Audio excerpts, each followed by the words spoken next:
Hello there, good people, and welcome to It's a Shaw Thing. I'm your host, Rob Shaw, here to talk a little college football. It's holiday season, which means it's time to discuss the BCS. I've got some issues, I've got some concerns, and then I'll also offer you a proposal on how it could all be fixed. Well, first off, let's discuss some of the flaws of the BCS. And one thing I don't like right from the start, the fact that schedules and opponents' rankings factors into the national rankings.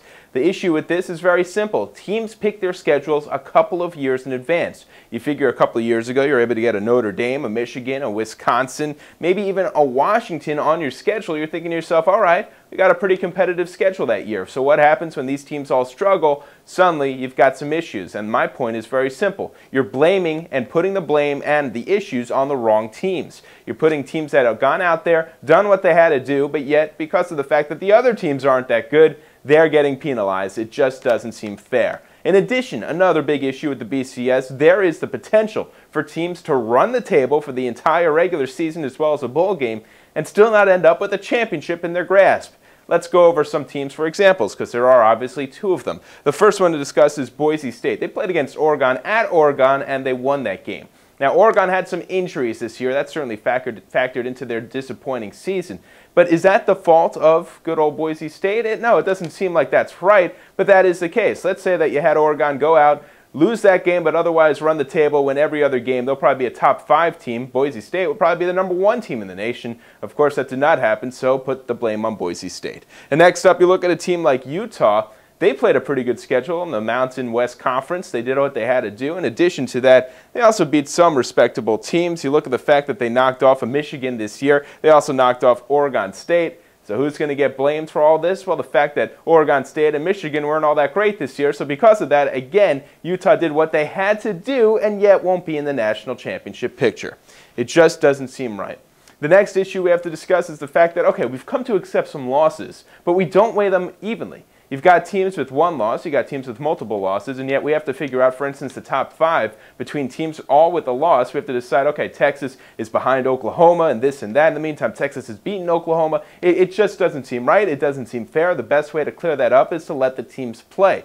And then you also got with the BCS rankings a team such as Virginia Tech that's currently ranked ahead of Ball State. Let's get this right. Virginia Tech has 4 losses on the year. Ball State has just 1 loss so far this season.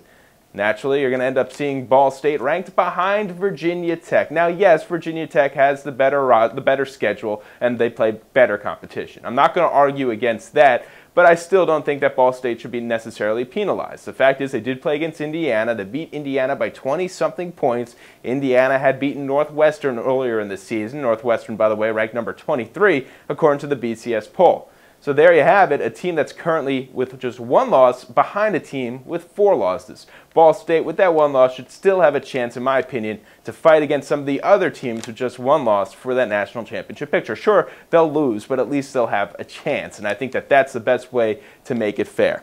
All right, so now we have to discuss some of the factors that what can we do to make this better. Now, the president-elect, God bless him, has decided that we should have an 8-team playoff.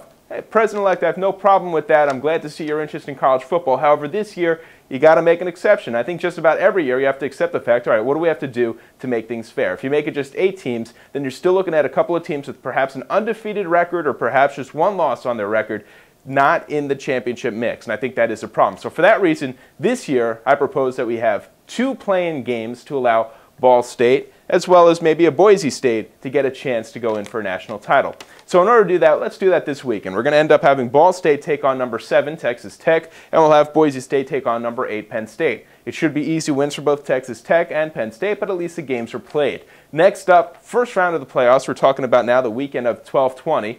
Could be throughout the weekend, could be a Thursday, Friday, Saturday game, whatever you want. We're going to have number 1 Oklahoma take on number 7 Texas Tech. That sounds like a pretty good matchup. I think people will watch. I think if you sponsor that game like you do a bowl game, you'll get your money's worth in marketing. Next up, Florida against Penn State. That sounds like a pretty good game to me. Joe Pa going against the number 1, perhaps the number 1 ranked team. I guess it's number 2, but a team a lot of people favor to be national champions. That's a great game. Again, there'll be a lot of national interest. You put this game on a day by itself, you'll be able to get all your marketing, whether you're the Cotton Bowl or whoever you want to be. Next up, Texas against Utah. That's a very good game as well. Utah, of course, undefeated. Texas making the case that they deserve to be in the national championship picture. Then we have Alabama against USC. That's a great game right there. I'm actually going to go with USC in this one. I think that they're going to end up winning that game. So now we're up to the semifinals, and we've got Oklahoma taking on USC. That's a great game right there. Plenty of exposure, plenty of attention. Also, Florida against Texas. I know a lot of people in Texas believe that's the way it should be anyway. So you have those two games play each other out, and in my opinion, the finals for the national championship game would be the University of Florida against Oklahoma. All right, so there you have it. It's the same exact result as what the BCS is offering, but the point is very simple. At least you're giving everyone a chance, and that's what the BCS has to do for now. Now, later in the week, we'll discuss some of these big bowl games coming up, as well as some of the ones on the fringe. You know, I have to discuss my Vanderbilt Commodores playing in Nashville. That's right. They're going to get to travel across the street to play in a bowl game. Very exciting, but at least they're in there. Well, that's all for now. We'll talk more later in the week. Have a good day. So you think you can tackle a pro? There's only one way to find out. Click on fantasy at opensports.com.